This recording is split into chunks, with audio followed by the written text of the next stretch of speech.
विद्यार्थी मित्रांनो, आपण जी डी बिर्ला या उद्योगपतींचा अभ्यास करीत आहोत.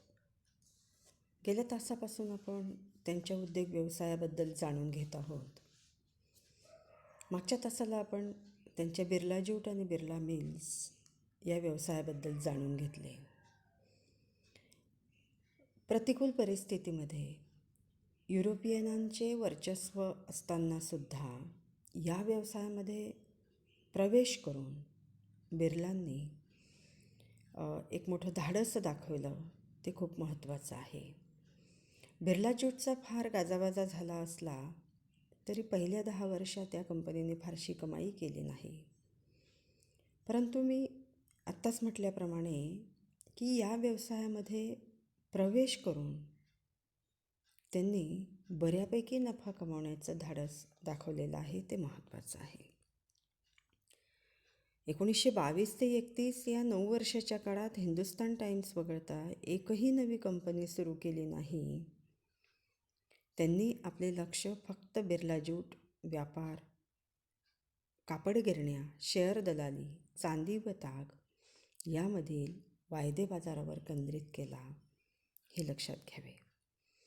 आता त्यांचे या व्यवसायाव्यतिरिक्त त्यांनी उभारलेले जे उद्योग व्यवसाय होते त्यामध्ये तुम्हाला दिसतं आहे की साखर कारखाने, हिंद सायकल, विस्कोस कारखाना आणि हिंडाल्को कारखाना. तर याबद्दलसुद्धा आपल्याला जाणून घ्यायला लागेल. बिर्लांनी ज्या साखर उद्योगामध्ये प्रवेश केला तर साखर उद्योग स्थापन करणे हे बिर्लांच्या इतिहासातील महत्त्वाचा एक टप्पा होता, एक वळण होतं. 1931ला सरकारनं या उद्योग धोरणात बदल केला होता. त्यामुळे इतरांप्रमाणे बिर्लांकडेही या उद्योगधंद्याच्या संदर्भामध्ये वेगवेगळ्या पद्धतीच्या समस्या निर्माण झाल्या. साखर उद्योगात प्रवेश करावा याचा निर्णय त्यांचे बंधू ब्रिजमोहन यांचा होता. परंतु एका कारखान्यापेक्षा 5 कारखान्यात गुंतवणूक करण्याचा धाडसी जो निर्णय होता तो जीडींचा होता. नव्या उद्योगात प्रवेश करताना अनंत अडचणींना तोंड द्यावे लागते आणि तसा अनुभव त्यांनी आधी घेतलेला होता. परंतु साखर उद्योगात मात्र त्यांना त्या मानाने फारशा अडचणींना सामोरं जायला लागलं नाही. एकतर त्या काळात आयातीवर बंधनं नव्हती. कारखान्यासाठी त्यांनी यंत्रसामग्री आयात केली होती आणि त्याच सुमारास अमेरिकेतून पसरलेल्या मंदीचा परिणाम यंत्रांच्या किमतीवर झाला. त्यांची किंमत कमी झाली. त्याचबरोबर कारखान्यांसाठी स्वतंत्र विजेचा प्रश्न नव्हता, कारण वीज उत्पादनाला हवं असलेलं इंधन ऊसाच्या मळीकडून मिळत होतं. म्हणजे ह्या सगळ्या अनुकूल बाजू होत्या ज्या त्यांना बिर्ला ज्यूट आणि बिर्ला मिल्समध्ये नव्हत्या. ह्या सगळ्या समस्या तिथं होत्या. विजेचा होता, रस्त्याचा होता, जागेचा प्रश्न होता, वाहतुकीचा प्रश्न होता. पण इथं तो प्रश्न नव्हता. भारतात ऊसाचं उत्पादनही जास्त होत होतं आणि कारखाना कुठेही उभारता येऊ शकत होता. त्याचबरोबर स्वस्त मजूरही होता. या सर्व गोष्टी जीडींना उद्योग व्यवसाय उभा करण्यास अनुकूल होत्या. या व्यवसायात अभूतपूर्व नफा असल्याची खात्री असल्याने जीडींनी एका कारखान्याऐवजी 5 कारखाने उभारलेत. भारत शुगर, अप्पर गॅजेस्ट शुगर ही त्यांची आधीची 2 कारखाने आणि नंतरची ऑन द शुगर, न्यू स्वदेशी शुगर ही आणखी 2 कारखाने त्यांनी उभारली. त्या काळात भारतात साखरेची बहुतेक आयात जावाहून होत होती. या साखरेला पर्याय म्हणून व ग्राहकांना आकर्षित करण्यासाठी बिर्लांनी राष्ट्रीय भावनेला आवाहन केले. त्यांची न्यू स्वदेशी शुगर मिल्सची वृत्तपत्रातील पानभर जाहिरात पाहिली तर याचा प्रत्यय आपल्याला येतो. आणि मग त्या काळातील एकूण साखरेच्या उत्पादनात 5400 टन साखरेचे उत्पादन फक्त बिर्ला समूहाकडून होत होते. म्हणजे त्यांनी स्वदेशीचे आवाहन केले, कारण स्वदेशीच्या आव्हानामुळे लोक आकर्षित झाले. त्यामध्ये त्यांनी जाहिरात केली आणि यांचं उत्पादन बिर्ला समूहाचं उत्पादन वाढलं. साखरेच्या उद्योगातून जी डी 2 गोष्टी शिकले. एक म्हणजे नेहमी नव्या उद्योगात प्रवेश करणे आणि दुसरा उद्योगाचा आकार. त्यानंतर कोणत्याही उद्योगात प्रवेश करताना जी डी कितीही वेळ लागला तरी आकाराने सर्वात मोठा कारखाना हे बनवायचे. एकदा उद्दिष्ट पूर्ण झालं की दुसऱ्या नव्या उत्पादनाकडे ते वळत असत. म्हणजे हे ते शिकलेत खरं तर. जी डींनी कापड गिरण्यांची यंत्रसामग्री बनवणाऱ्या टॅक्समॅको, सिमका या कंपन्यासुद्धा सुरू केल्या 1939 आणि 1945मध्ये. दुसऱ्या महायुद्धाच्या काळात कापड गिरण्यांना यंत्रसामग्रीची तीव्र टंचाई जाणवू लागली. ही टंचाई दूर करण्यासाठी बिर्लांनी या 2 कंपन्या सुरू केल्या. त्याआधी जीड ताक, कापूस, साखर या गिरण्या चालवत होतेच, पण त्यांना यंत्रसामग्रीची फारशी माहिती नव्हती. परंतु नंतरच्या काळात यंत्रसामग्रीची निर्मितीचे महत्त्व त्यांना जाणवले. नंतर त्यांच्या या कारखान्यातून रेल्वे वाघिणी, बॉयलर व आधुनिक औद्योगिक उपकरणं बनू लागली. दुसऱ्या महायुद्धाच्या आरंभीच जी डींचे जे बंधू होते, थोरले बंधू जुगल किशोर, तर ते जवळपास या उद्योगांमधून निवृत्त झालेले होते आणि रामेश्वर दास यांनी बिर्लांच्या जो वस्त्रोद्योगाचा विस्तार करण्यामध्ये मोठा हातभार लावला आणि त्यांची जी अहमदाबादला स्वदेशी गिरणी त्यांनी खरेदी केली, तर ती मोठी गिरणी होती आणि ही गिरणी बिर्लांनी घेण्याच्या अगोदर अनेकांच्या हाताखालून ती गेलेली होती. आणि पण बिर्लांच्या हातामध्ये जेव्हा ही गिरणी आली तेव्हा त्यांच्या व्यवस्थापनाने या गिरणीने मग झपाट्याने प्रगती केली. हे पण महत्त्वाचं आहे. आणि त्याच काळामध्ये प्रवासी मोटारीच्या प्रकल्पावर त्यांचे जे बंधू होते ब्रजमोहन ते काम करत होते. मात्र घरामध्ये त्यांच्या त्याविषयी प्रतिकूल मत होतं आणि 1926 नंतर ते परदेशात जाऊन मोटार कारखान्यांना भेट देऊ लागले. अनेक कंपन्यांच्या संचालकांना भेटून त्यांनी भारतात मोटार प्रकल्प सुरू करावा असा प्रस्ताव ते ठेवू लागले. शेवटी ब्रिटनच्या मॉरिस कंपनीत बिर्लांनी संयुक्त करार केला आणि 50मध्ये कलकत्त्याच्या उत्तरपारा येथील कारखान्यातून पहिली हिंदुस्तान मोटार बाहेर पडली. जी डींच्या दोन्ही बंधूंनी त्यांच्या व्यवसायात मोलाची भर घातली. जेव्हा जी डी हताश झाले होते व व्यवसायातून लवकरच निवृत्त होऊ पाहत होते, तेव्हा त्यांचे बंधू रामेश्वर दास यांनीच त्यांना निवृत्तीपासून परावृत्त केले व पुन्हा उद्योग विश्वास सक्रिय केले. आणि त्याचा परिपाक असा झाला की जी डींनी पुन्हा उद्योगात पदार्पण करून महत्त्वाचे उद्योगधंदे उभारले. त्या उद्योगधंद्यामध्ये हिंद सायकल ही महत्त्वाची आहे किंवा हा उद्योग व्यवसाय महत्त्वाचा आहे. स्वातंत्र्यापूर्वी व स्वातंत्र्यानंतर सरकार हे आयातीला प्राधान्य देत होते. आयात केलेला माल मुख्यतः विदेशीच समजला जाई. त्या काळात बिर्ला हिंद सायकलचे उत्पादन करीत होते. मात्र यांच्या बाजारपेठेकडे व वितरण व्यवस्थेकडे बिर्लाचं फारसं लक्ष नव्हतं. जरी ते स्वदेशी हिंद सायकलचे उत्पादन करीत असले तरी. परंतु एक घटना घडली की 8 जानेवारी 1942ला पंडित नेहरूंनी जी डींना एक पत्र पाठवलं. त्यात ते म्हणतात की माझ्याकडे स्वतःची मोटार नाही. माझे मेहुणे रणजित पंडित यांच्याकडे मोटार आहे. मी तिचा वापर करतो, पण पेट्रोलच्या स्थितीमुळे तेही आता शक्य नाही. म्हणून मग मी सायकल पुन्हा वापरण्याचे ठरवले आहे. 42ची गोष्ट आहे, हे लक्षात घ्या. पण मला परदेशी सायकल घेण्याची इच्छा नाही, कारण तेव्हा आपल्याकडे आंदोलनं चाललेली होती आणि त्यामध्ये स्वदेशीचा पुरस्कार करण्याकडे ह्या सगळ्या नेते मंडळींचा आणि एकूणच आपल्या भारतीयांचा कल होता.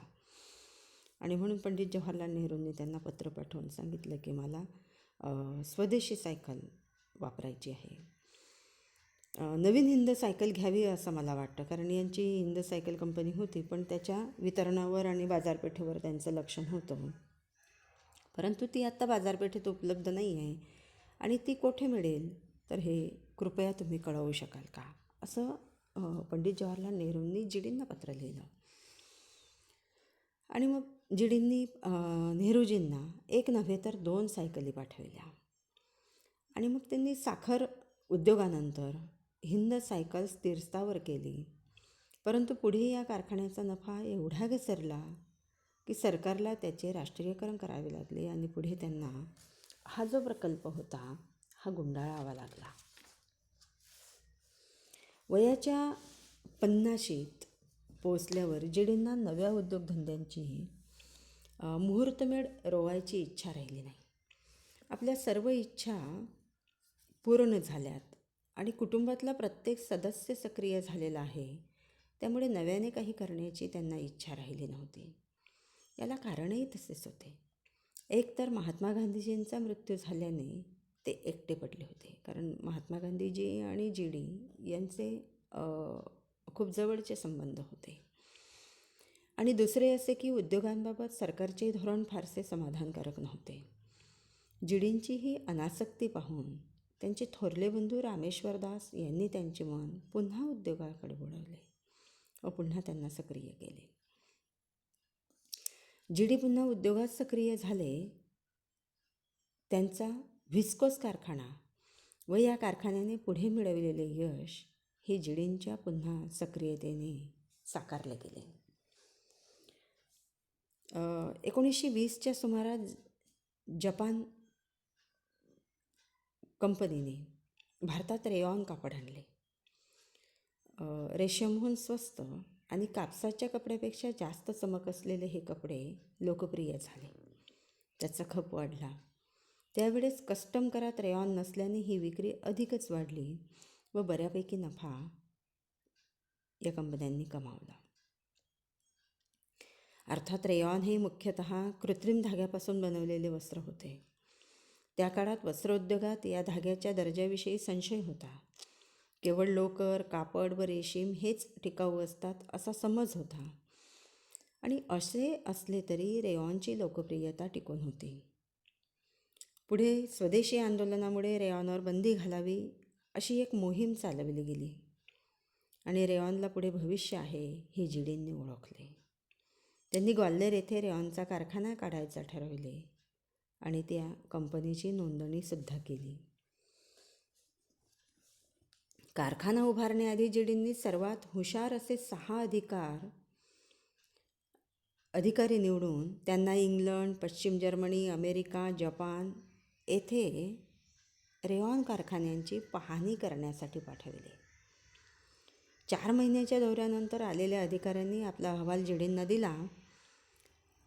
रेयॉन कारखाना उभारणारे जीडी हे पहिलेच नव्हते, तर त्यांच्याही आधी बऱ्याच जणांनी रेयॉनचे उत्पादन घ्यायचे ठरवले होते. पण त्या उद्योगपतींमध्ये व जीडींमध्ये फरक असा होता की इतरांनी फिलॅमेंटचेच उत्पादन करायचं ठरवलं होतं, मात्र जीडींनी स्टेपल फायबर बनवण्याचा निर्णय घेतला आणि बिर्ला रेयॉन क्षेत्रात शिरले. त्याचवेळी गंगाप्रसाद यांनी सिरसिल्क ही कंपनी विकत घेतली होती.